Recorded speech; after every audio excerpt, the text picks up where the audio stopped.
ನೋಡಿ ನೋಡಿ ನೋಡಿ ನೋಡಿ 20 ದಲಿತ ಕುಟುಂಬಗಳು. ಒಂದು, ನೀವು ದಲಿತರ ಭೂಮಿಯನ್ನು ಮುಟ್ಟೋಂಗಿಲ್ಲ. ಈಗ ಮೂಡಾದಲ್ಲಿ ಗಲಾಟೆ ಆಗ್ತಿದೆಯಲ್ಲ, ಅದು ಅದೇ.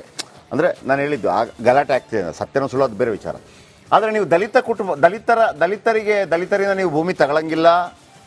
ನೀವೇನಾದರೂ ದಲಿತರನ್ನು ತಗೊಂಡಿದ್ರೆ ಅದನ್ನು ವಾಪಸ್ ಅವ್ರು ಕೊಡಬೇಕು. ಇಷ್ಟೆಲ್ಲ ಕಾನೂನುಗಳಿದ್ದಾಗ ಇಲ್ಲಿ ಯಾಕದಿಲ್ಲ? 1 ವರ್ಷದ ಹಿಂದೆ ನೆಮ್ಮದಿಯಾಗಿದ್ದ ಈ ಕುಟುಂಬ ಇದೀಗ ಬೀದಿಗೆ ಬಿದ್ದಿದೆ. ನಂಬರ್ 1, ಶ್ರೀರಂಗಪಟ್ಟಣ ಬೀದರ್ ಮಧ್ಯೆ ರಾಷ್ಟ್ರೀಯ ಹೆದ್ದಾರಿ 150A ರಸ್ತೆ ಅಗಲೀಕರಣವಾಗ್ತಾ ಇದೆ. ಇದರಿಂದ ಗೊಲ್ಲಹಳ್ಳಿ ಗ್ರಾಮದ 20ಕ್ಕೂ ಹೆಚ್ಚು ಕುಟುಂಬಗಳು ನೆತ್ತಿ ಮೇಲಿನ ಸೂರು ಕಳ್ಕೊಂಡು ನಿರಾಶ್ರಿತವಾಗಿದೆ. ಅದು ಹೆಂಗಾಗತ್ತೆ? ಈಗ ಅದಕ್ಕೆ ದುಡ್ಡು ಕೊಡಬೇಕಾಗತ್ತೆ, ಅವ್ರಿಗೇನು ವ್ಯವಸ್ಥೆ ಮಾಡಬೇಕು. ಅದಂತೂ ದಲಿತರಿಗಂತೂ ತುಂಬ ಫೆಸಿಲಿಟೀಸ್ ಇದೆ. ಆಮೇಲೆ ದಲಿತರ ಬಗ್ಗೆ ಮಾತಾಡುವಂಥ ನಾಯಕರು ಎಲ್ಲೋದ್ರು? ಆಮೇಲೆ ಓಕೆ, ಸರ್ವೆ ನಂಬರ್ 20ರ ಸರ್ಕಾರಿ ಜಮೀನಲ್ಲಿ 3 ಎಕರೆ ಪ್ರದೇಶದಲ್ಲಿ ಆಶ್ರಯ ಕಲ್ಪಿಸಲಾಗಿದೆ. ಆದರೆ ಅಲ್ಲಿ ಮೂಲಭೂತ ಸೌಕರ್ಯ ಕೊಟ್ಟಿಲ್ಲ. ಇನ್ನು ಅಂದರೆ ಹಕ್ಕುಪತ್ರವನ್ನೇ ನೀಡಿಲ್ಲ ಅಂತ. ಹಕ್ಕುಪತ್ರ ಕೂಡ ಕೊಟ್ಟಿಲ್ಲ ಇವರು ಜಾಗ ಕೊಟ್ಟ ಕಾರಣಕ್ಕೆ. ಯಾಕೆ? ಓಕೆ, ಹೆದ್ದಾರಿ ಅಭಿವೃದ್ಧಿ ಮನೆ ಕಳ್ಕೊಂಡ ಕುಟುಂಬಗಳ ಪರಿಸ್ಥಿತಿ ಈಗ ಅತಂತ್ರವಾಗಿದೆ. ಓಕೆ ನೋಡಿ, ಕರೆಂಟ್ ಇಲ್ಲ, ಆಯಿತು, ನೀವು ಕರೆಂಟು ನೀರಾದರೂ ಕೊಡ್ಬೋದಿತ್ತಲ್ಲ, ಸ್ವಲ್ಪ ಲೇಟ್ ಆಗಬಹುದು, ಅದು ಕೊಡೋಣ ಆಶ್ರಯ ಕಲ್ಪಿಸೋದಕ್ಕೆ. ಮತ್ತೊಂದು, ಕರೆಂಟು ನೀರು ಯಾಕಿಲ್ಲ? ಯಾಕ್ರಿ ಇಲ್ಲ? ಅಲ್ಲಿ ಸಿದ್ದರಾಮಯ್ಯನವರು ಮುಖ್ಯಮಂತ್ರಿ ಆಗಿದ್ದ ಸಂದರ್ಭದಲ್ಲಿ ಆ ಒಂದು ಇಲಾಖೆ ಅದರ ಬಗ್ಗೆ ಭಾಳ ಜಗಳ ಆಗ್ತಾ ಇದೆ ಗೊತ್ತಾ. 11,000 ಕೋಟಿ ನೀವು ಅದರಿಂದ ತೆಗೆದಿದ್ದೀರಿ, ಫ್ರೀ ಕರೆಂಟ್ಗೆ ಕೊಟ್ಟಿದ್ದೀರಿ, ಮತ್ತೊಂದು ಅಂತೇಳಿ. ಅದಕ್ಕೆ 24% ಪ್ರತಿ ವರ್ಷ ಹಾಕ್ತಾ ಹೋಗ್ತಾರೆ. ಆ ದುಡ್ಡು ಹಾಳಾಗಲ್ಲ. ಅದು ಅಂದರೆ ಈ ಬಜೆಟ್ ಮುಗಿಯಿತು, ನೆಕ್ಸ್ಟ್ ಬಜೆಟ್ಗಿಲ್ಲ, ಹಂಗಲ್ಲ. ಅದು ಮುಂದುವರಿತಾ ಹೋಗುತ್ತೆ. ಅದಕ್ಕೆ ಹಾಕಲೇಬೇಕು ದುಡ್ಡು. ಆ ದುಡ್ಡನ್ನು ಹಾಕ್ಬೋದಿತ್ತಲ್ಲ ಇದಕ್ಕೆ.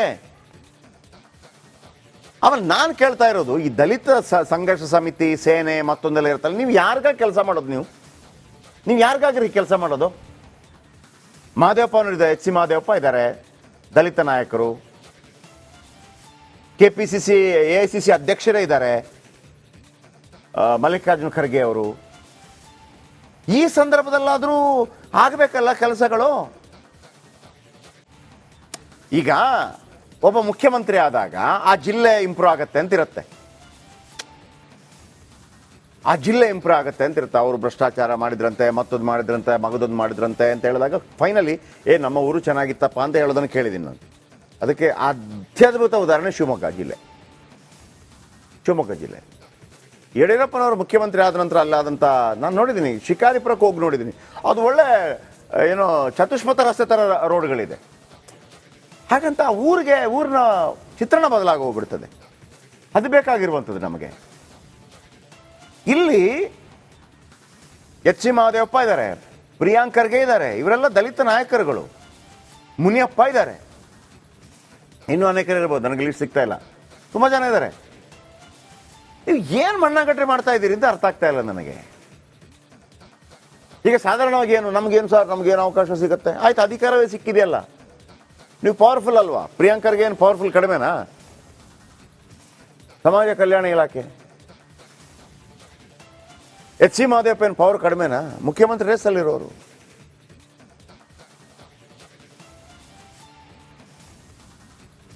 ನೋಡಿ, ನೀರಿಲ್ಲ, ಕರೆಂಟ್, ಅಟ್ಲೀಸ್ಟ್ ಕರೆಂಟ್ ಮತ್ತು ಶುದ್ಧ ಕುಡಿಯುವ ನೀರನ್ನು ಕೊಡೋದಕ್ಕೆ ಏನು ಪ್ರಾಬ್ಲಮ್ಮು? ಆಮೇಲೆ ಅಲ್ಲಿಗೆ ಬರುವ ಅಂದರೆ ಇದರಲ್ಲಿ ನೀವು ಜಾಗ ಕೊಟ್ರ ಅಥವಾ ಯಾಕೆ ಬರ್ತಿಲ್ಲ? ಎಲ್ಲರ ಗಮನಕ್ಕೆ ಸತೀಶ್ ಹಿರಿಯೂರು ಇಒ ಯಾರೋ ಒಬ್ಬನ ಹೇಳಿದ್ರಂತಲ್ಲ, PDO. ಯಾರವನು PDO? ಯಾರಿಗೆ ಬೇಕಿದ್ರೆ ಕಂಪ್ಲೇಂಟ್ ಮಾಡ್ಕೊಳ್ಳಿ. ಯಾರಪ್ಪ PDO ನೀನು? ಕೆಲಸ ಬೇಕಾ ಬೇಡ? ಯಾಕೆ? ದಲಿತರು ಏನು ಮಾಡ್ತಾರೆ? ಬಡವ ಏನು ಮಾಡ್ತಾನೆ? ಯಾರು ಅಲ್ವಾ? ಅದೇ ಒಬ್ಬ ರಾಜಕಾರಣಿದು ಯಾವುದೋ ಕಾಂಜಿ ಪಿಂಜಿ ಯಾರೋ ಆಗಿದ್ದಿದ್ರೆ ಓಡ್ಕೊಂಬರ್ತಾ ಇರಲಿಲ್ವಾ? ಯಾಕ್ರಿ ಮಾಡ್ತೀರಿ? ಪೀರ್ ಸಾಬ್, ಬೆಸ್ಕಾಂ AEE, ಪೀರ್ ಸಾಬ್ ಅವರೇ ಗೊತ್ತಾಗಬೇಕು ಇಲ್ಲಿಗೆ ಯಾಕೆ ಕರೆಂಟ್ ಇಲ್ಲ ಅಂತೇಳಿ. ನಿಮಗೆ ಕರೆಂಟ್ ಕೊಡೋಕ್ಕಾಗೋದಿಲ್ಲ ಅಂತಂದರೆ ಅನೇಕ ಸಂಘ ಸಂಸ್ಥೆಗಳಿದೆ. ಈ ಹಿಂದೆ ನಾನು ಕೊಡಿಸಿದ್ದೀನಿ. ಲಯನ್ಸ್ ಕ್ಲಬ್ ಇಂಟರ್ನ್ಯಾಷನಲಿಂದ ಕೊಡಿಸಿದ್ದೀನಿ, ಜೇಸಿಸ್ ಕ್ಲಬ್ಬಿಂದ ಕೊಡಿಸಿದ್ದೀನಿ, ಸೋಲಾರ್ ಕರೆಂಟ್ ಹಾಕ್ಸಿದ್ದೀನಿ. ಈಗಲೂ ಹಾಕಿಸಬಲ್ಲೆವು. ನಮ್ಮ ಟೀಮ್ ಅಷ್ಟು ತಾಕತ್ತಿದೆ, ನಮ್ಮನ್ನು ನಂಬ್ತಾರೆ ಜನ. ನಿಮ್ಮಿಂದ ಆಗೋದಿಲ್ಲ ಅಂದ್ರೆ ಹೇಳಿ, ಬಟ್ ಬರ್ಕೊಟ್ಟು ಹೋಗ್ಬೇಕು. ನೀವು ರೈಟ್ ಹೇಳಬೇಕು, ನನಗೆ ಇಲ್ಲಿಗೆ ಕರೆಂಟ್ ಕೊಡ್ಸೋಕ್ಕಾಗ್ತಾ ಇಲ್ಲ, ನನಗೆ ಸರ್ಕಾರಿ ಅಧಿಕಾರಿ ಆಗಿದ್ರು ಕೂಡ ಐ ಆಮ್ ವೇಸ್ಟ್ ಬಾಡಿ ಅಂತೇಳಿ ಬರೀರಿ. ಬರೆದು ತೊಲಗಿ.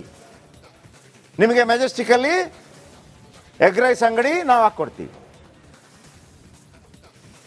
ಪೀರ್ ಸಾಬ್ ಬೆಸ್ಕಾಂ AEE ಈ ಕ್ಷಣ ನೀವು ಅಲ್ಲಿ ಹೋಗಿ ಯಾಕೆ ಕರೆಂಟ್ ಇಲ್ಲ ಅಂತ ಕೇಳಬೇಕು.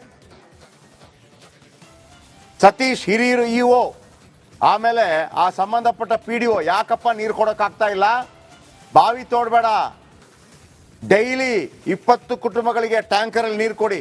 ಐ ಡೋಂಟ್ ನೋ, ಚಿತ್ರದುರ್ಗದ ಪರಿಸ್ಥಿತಿ ಗೊತ್ತಿಲ್ಲ, ಏನು ನೀರಿನ ಪ್ರಾಬ್ಲಮ್ ತುಂಬ ಇದೆ, ಅದನ್ನು ಗಮನದಲ್ಲಿ ಇಟ್ಕೊಂಡಿದ್ದೀನಿ ನಾನು. ಡಿ ಸುಧಾಕರ್ ಶಾಸಕರು ಮತ್ತು ಉಸ್ತುವಾರಿ ಸಚಿವರು, ವೆಂಕಟೇಶ್ ಅವರು ಜಿಲ್ಲಾಧಿಕಾರಿಗಳ ಗಮನಕ್ಕೆ ಇದನ್ನು ತರ್ತಾ ಇದ್ದೀನಿ. ಇದನ್ನು ಮತ್ತೆ ರಿಪೀಟ್ ಮಾಡ್ತಾ ಇದ್ದೀನಿ. ಯಾಕೆ ಜಿಲ್ಲಾಧಿಕಾರಿಗಳ ಗಮನಕ್ಕೆ ಅಂತಂದರೆ, ಒಬ್ಬ ಜಿಲ್ಲಾಧಿಕಾರಿ ಅಂತಂದರೆ ಒಂದು ಜಿಲ್ಲೆಗೆ ಮುಖ್ಯಮಂತ್ರಿ ಇದ್ದಾಗೆ. ಯಾಕ್ರಿ ನೀರು ಕೊಟ್ಟಿಲ್ಲ ಅಂತ ಒಂದು ಫೋನ್ ಮಾಡಿದರೆ ಕೆಲಸ ಆಗತ್ತೆ. 20 ದಲಿತ ಕುಟುಂಬಗಳಿದೆ ಅಲ್ಲಿ. ಇದನ್ನು ಇಶ್ಯೂ ಮಾಡ್ತೀನಿ ನಾನು.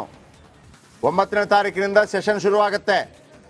ಸಂಬಂಧಪಟ್ಟವರೆಲ್ಲ ಕೆಲಸ ಕಳ್ಕೊಂಡು ಎಗ್ರೈಸ್ ಮಾರಬೇಕಾಗತ್ತೆ. ಮುಲಾಜೇ ಇಲ್ಲ ರೀ, ಮುಲಾಜೇ ಇಲ್ಲ. ನೀವು ಕೆಲಸ ಮಾಡಿಲ್ಲ ಅಂತಂದರೆ ಬೇಕಿದ್ರೆ ಫಿಟ್ಟಿಂಗ್ ಇಡ್ತೀನಿ, ನೀವು ಹೇಳ್ಕೊಳ್ಳಿ. ಬೇಕಿದ್ರೆ ಜನರ ಪರವಾಗಿ ಯಾರು ಕೆಲಸ ಮಾಡಿಲ್ವೋ ಅವರ ವಿರುದ್ಧ ಮುಖ್ಯಮಂತ್ರಿಗಳ ಸಮೇತವಾಗಿ ಮುಖ್ಯಮಂತ್ರಿಗಳಿಗೆ ಹೋಗಿ ಫಿಟ್ಟಿಂಗ್ ಇಡ್ತೀವಿ. ನೀವು ಅದನ್ನು ತಪ್ಪು ಅಂದ್ರೆ ನೀವು ಅದನ್ನು ಹೆಂಗ್ರಿ ಅಂತಂದರೆ ಹಂಗೇನೆ. ಓಕೆ, ಒಂದು ನಿಮಿಷ. ಪೀರ್ ಸಾಬ್ ಅವರು ಇದ್ದಾರೆ, ಬೆಸ್ಕಾಂ AEE. ಪೀರ್ ಸಾಬ್ ಅವರು ನಮಸ್ಕಾರ. ನಾವೀಗ ವಿದ್ಯುತ್ ಸಂಪರ್ಕ ಕೊಟ್ಟಿದ್ವಿ ಸರ್. ಈಗ ಅಲ್ಲಿರೋ ಮನೆಗಳಿಗೆ ವಿದ್ಯುತ್ ಸಂಪರ್ಕ ಕೊಡ್ಬೇಕಂದ್ರೆ ದಾಖಲೆಗಳು ಇಲ್ಲ ಸರ್. ಅದು ಯಾವುದೇ ಒಂದು ಜಮೀನಿಗೆ ದಾಖಲೆಗಳು ಇಲ್ಲ, ಅದು ಗೌರ್ಮೆಂಟ್ ಲ್ಯಾಂಡು. ಸರಿಯಾದ ದಾಖಲೆಗಳು ಕೊಟ್ರೆ ಕಂದಾಯ ಇಲಾಖೆಯಿಂದ ನಾವು ವಿದ್ಯುತ್ ಸಂಪರ್ಕ ಕೊಡಕ್ಕೆ ನಾವು ರೆಡಿ ಇದೀವಿ. ಈಗ ಅವರು ಕೊಟ್ಟಿರೋದು ಕೂಡ ಭೂಮಿ, ಅವ್ರಿಗಿದ್ದ ಜಾಗವನ್ನು ಕಸ್ಕೊಂಡಿರೋದು ಸರ್ಕಾರವೇ. ಅವ್ರ ಹೆದ್ದಾರಿಗೆ ಬಿಟ್ಕೊಟ್ಟಿದ್ದಾರೆ ಜಾಗ. ಸರ್ ಆಮೇಲೆ ಮಾಡ್ಕೊಡ್ಬೇಕಲ್ವಾ? ಹೆದ್ದಾರಿಗೆ ಯಾರು ಜಾಗ ಬಿಟ್ಕೊಟ್ಟಿದ್ದು? ಇದೇ ಕುಟುಂಬಗಳು ಬಿಟ್ಕೊಟ್ಟಿದ್ದಾವೆ. ಹೌದೌದು, ನೀನೇ ಮಾಡ್ಕೊ, ಹೆದ್ದಾರಿ ಜಾಗನೂ ಬಿಟ್ಕೊಡು, ನೀನಲ್ಲಿ ಮಾಡ್ಕೊ ಅಂತಂದ್ರೆ ಹೆಂಗೆ ಅಂತ. ಈಗ ಅದಕ್ಕೆ ನಾವು ದಾಖಲೆಗಳು ಕೊಟ್ರೆ ಇವತ್ ನಾವು ವಿದ್ಯುತ್ ಸಂಪರ್ಕ ಕೊಡಕ್ಕೆ ಯಾವ್ದು ತೊಂದರೆ ಏನಿಲ್ಲ ಸರ್. ದಾಖಲೆಗಳೇ ಇಲ್ಲ ಸರ್ ಅಲ್ಲಿ. ಅದು ಒಂದು ಆಶ್ರಯ ಯೋಜನೆ ಒಂದು ಕಮಿಟಿದು, ಅದರಿಂದ ಒಂದು ಲೇಔಟ್ ಸ್ಕೆಚ್ ಆಗ್ಲಿ, ಯಾವುದೇ ಒಂದು ದಾಖಲೆ ಇಂಥದ್ದು ಇಂಥ ಮನೆ ಇಂಥ ಅನ್ನೋದು NOC ಅವು ಬೇಕಾಗುತ್ತೆ ನಮಗೆ. ಯಾವ ಕೊಟ್ಟಿಲ್ಲ ಸರ್ ಅವು. ಅರ್ಥ ಆಯ್ತು.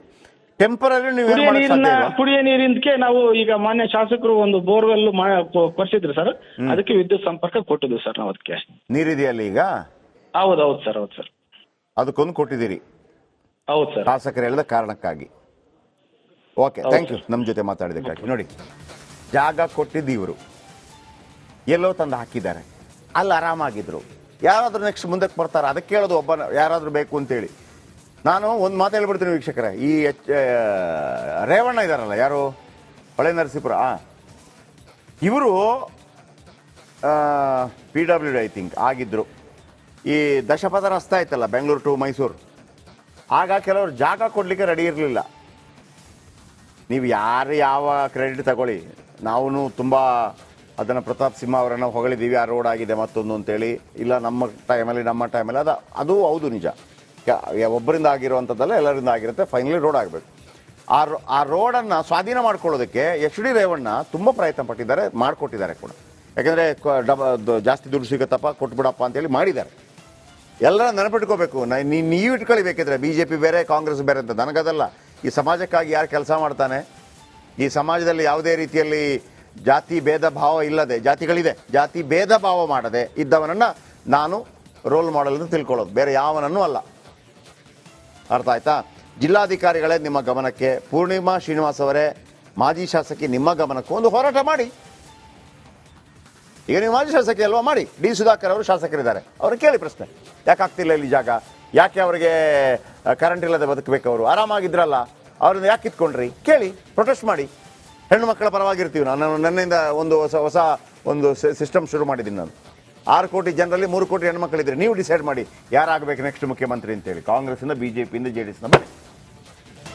ಆಮೇಲೆ ಡಿ ಸುಧಾಕರ್ ಅವರ ಶಾಸಕರು, ಉಸ್ತುವಾರಿ ಸಚಿವರು, ಸರ್ ಇವರ ಜಾಗವನ್ನು ಕಬಳಿಸ್ಕೊಂಡಿದ್ದಾರೆ, ಅಂದರೆ ಬಿಟ್ಕೊಟ್ಟಿದ್ದಾರೆ ಪಾಪ. ಅವರು ರೋಡ್ಗೆ ಬೇರೆ ಕಡೆ ಮಾಡಿದ್ದಾರೆ, ಅವ್ರಿಗೆ ಏನು ವ್ಯವಸ್ಥೆ ಇಲ್ಲ. ಹಾಗಾಗಿ ಅವರು ಯಾಕೆ ಆದಿಮಾನವಂತರ ಬದುಕಬೇಕು? ಯಾಕೆ ಬದುಕಬೇಕು 20 ಕುಟುಂಬ ಆದಿಮಾನವರ ಥರ? ಕರೆಂಟ್ ಇಲ್ಲದೆ, ನೀರಿಲ್ಲದೆ. ನಿಮ್ಮ ಜವಾಬ್ದಾರಿಗಳಲ್ವಾ? ಉಸ್ತುವಾರಿ ಸಚಿವರಲ್ವಾ ನೀವು? ಶಾಸಕರಲ್ವಾ? ನಿಮ್ಮ ಗಮನಕ್ಕೆ ಬಂದಿಲ್ಲ ಅಂದರೆ ಗಮನಕ್ಕೆ ಭರಿಸ್ತಾ ಇದ್ದೀನಿ. ನೀರು ಕೊಟ್ಬಿಟ್ರೆ ಮುಗೀತಾ? ನಿಮ್ಮ ಮನೆದು ಕಟ್ ಮಾಡುವ, ಕರೆಂಟು ಲೈಟ್ ಎಲ್ಲ ಕಟ್ ಮಾಡಿಬಿಟ್ಟು ಕೇವಲ ಒಂದು ನಲ್ಲಿಗೆ ನೀರು ಕನೆಕ್ಷನ್ ಕೊಟ್ಟರೆ ಹೆಂಗೆ ಸುಧಾಕರ್ ಅವರೇ? ಆ್ಯಂಡ್ ಸೋಮಶೇಖರ್ ಸರ್, ದಯವಿಟ್ಟು ಇದರ ಬಗ್ಗೆ ಗಮನ ಹರಿಸಿ. ಜಿಲ್ಲಾಧಿಕಾರಿಗಳಾಗಿರುವಂಥ ವೆಂಕಟೇಶ್ ಅವರೇ ಗಮನ ಹರಿಸಿ. ಇದು ಆರಂಭದ ಟೀಸರ್ ಅಷ್ಟೇ, ಟ್ರಯಲರ್ ಅಷ್ಟೇ.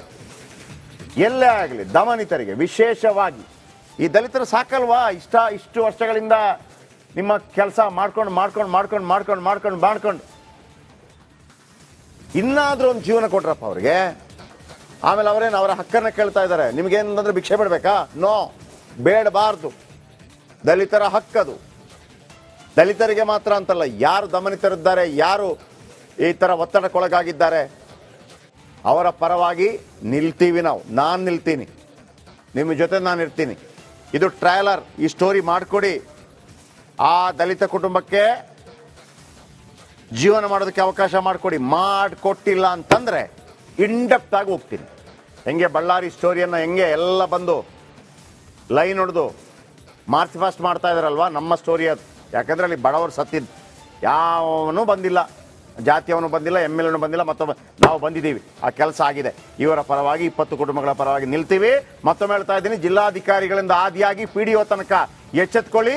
ಇಲ್ಲ ಅಂತಂದ್ರೆ ಒಬ್ಬನ ಕೆಲಸ ಉಳಿಯೋದಿಲ್ಲ. ಇಲ್ಲಾಂದ್ರೆ ಎತ್ತಂಗಡಿ ಮಾಡಿಸ್ತೀವಿ.